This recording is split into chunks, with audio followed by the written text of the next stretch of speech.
It's time to get creative and really think outside the box so we can be sure we have the funds to start our business. Here's 5 creative ways to fund your startup business.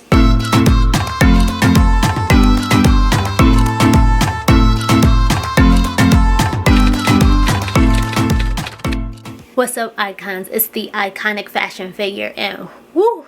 It's getting hot in here on day 14 of Heatwave Hustle, your ultimate summer success bootcamp. And while yesterday I showed you guys how to find and apply for grants can take time before you actually receive that funding because they usually have a deadline of when they'll close out applications, and then they have to go through their process of selecting the grant winner. On top of that, not everyone wins. They have a select number of people that they choose for their grants. Sometimes it's only one person. So we can't truly rely on grants for funding. So how else can we fund our businesses? Well, I'm going to start getting creative and start thinking outside the box on how you can fund your startup businesses to make sure you have the funding you need. And option number 1, you might not like me for it, but it's to start a side hustle. You may not want to have to do other work because you're trying to get away from the current work you're doing and focus on starting your business, but sometimes we have to do things that we don't want to. So you'll want to start some sort of side hustle in order to make the money you need. Maybe you're talented at doing hair, so you'll start doing hair out of your house. It's summertime, start braiding up some girls' hairs. Everyone wants their hair braided in the summertime. Everyone's going on vacation, so this is the time. You know how to do lashes, you know how to do makeup. I'm just throwing out random things out there for you where you can just make some extra money. Even babysitting you could do. Whatever side hustle you come up with, try and start earning that money so you can put into your business. Remember, it's only temporary anyway. You just need it to fund your business so you can get it started, and once that business takes off, you don't need that side hustle or your full-time job anymore. Option number 2, which again, I'm getting creative with this, is going to be some sort of fundraiser. Do a car wash. Do a cookout. Do like that one TikToker. I don't know why I can't think of his name, but I can picture his face right now, where he was selling plates. He claims he's not selling plates anymore, but apparently he was selling plates to raise money. Do what it is you gotta do to raise your money. Start up some sort of fundraiser. Just be careful selling people food because we don't want any type of liabilities with you selling food and cooking it out of your home. But whatever fundraiser you can come up with, raise your money. Option number 3 is to help another business start their business. And hear me out on this before you decide that it's a no. There are websites out there where you can do like paid testing of websites, to do reviews of people's websites or even of their products because they're trying to build up their reviews. They're trying to make sure their website is ready to launch. So do those things and collect the money you're earning off of it. Trust me, if you just type in Google to do reviews for businesses, there's so many out there. For whatever reason, I'm recording this video and I can't think of the names and I didn't write it down in my notes, but I'll put a list of websites and companies down in the description box that you can work with doing reviews for companies. Because to let you in on a little secret, some of those reviews you see on like Amazon and Walmart's website, Target's website, a lot of your favorite retailers, those reviews are paid reviews. They find people out here like you and I that want to just make a little extra money and get some product for free to send the product to and have them write the reviews for them so they can boost their product up on the retailer's website. You can get paid to do that, and some of them pay decent money, some of them not so well. It's like maybe you'll get like $10 per review, but that'll add up, and you're getting the free product for it. Sell the product if you have to once you do your review, so you can make the money off of that too. Don't tell them I told you that, but do what you gotta do to make your money. Another way that you can help other businesses is UGC content. A lot of businesses are looking for UGC content because everything's all about video. So UGC content is just another way of like having a video review that they can use for marketing, and you will get paid for that. You won't always get paid for it though, because some people will do the content in exchange for the product, but there are apps out there, which again I'll link it down in the description box, of apps that you can use where you can find campaigns that are paying people to create UGC content for them. Going into option number 4, which option number 4 is similar to option number 1, but it's not something that you'll have to start up. These are options that are out there, and that is gig work. There are a lot of companies out there now that are offering gig work that you can sign up for and make money. And the good thing about gig work is that you do it on your own time. I even started a gig work program for Nouveau Rich Apparel, hiring people to do work for me on their own time when they want to. But then of course you have other companies like Uber and Lyft and DoorDash, Uber Eats, Grubhub. All of those those that are out there, that probably what came to your mind first. But even companies like Amazon and Target have also started similar programs now because they know people are looking for ways to make extra money, especially in this economy. But you're looking for that extra money to put into your business. So look into gig work if you have the energy and the time to do it. And then option number 5. I gotta give my grandma her recognition on this one. God rest her soul. But this was her favorite line when she was here on this earth. And she would tell you, you gotta rob Peter to pay Paul. That is option number 5. So do what it is you need to do. I did it myself. I took my bill money and put it into my business because I was willing to take that risk on myself. So if you got some money that might be set aside for something else and you truly trust yourself and you feel like you can do what it is that needs to be done to make that money back, rob Peter and pay Paul. Take it from whatever you're saving for and put it into your business. Just make sure you're able to put it back. So those are my 5 creative ways to fund your startup. Now they may not be ideal, but when it comes to starting a business, sometimes you have to get uncomfortable to become comfortable. And our comfort is going to be running our own businesses. So we'll have to do what we need to do now so we can get to that level of comfort. Just remember, that moment of uncomfort is temporary. It's not going to last forever. It's just for now so we can get to where we need to be. That was day 14 of Heatwave Hustle, your ultimate summer success bootcamp. If you aren't subscribed yet, which I don't know why you're not subscribed yet, and we're just about halfway through Heatwave Hustle, be sure to hit that subscribe button and also click the bell to turn on notifications. And if you know anyone that can benefit from this summer success bootcamp, be sure to share it with them as well. Don't gatekeep. That's it for today's video. Thank you guys for watching. Cheers.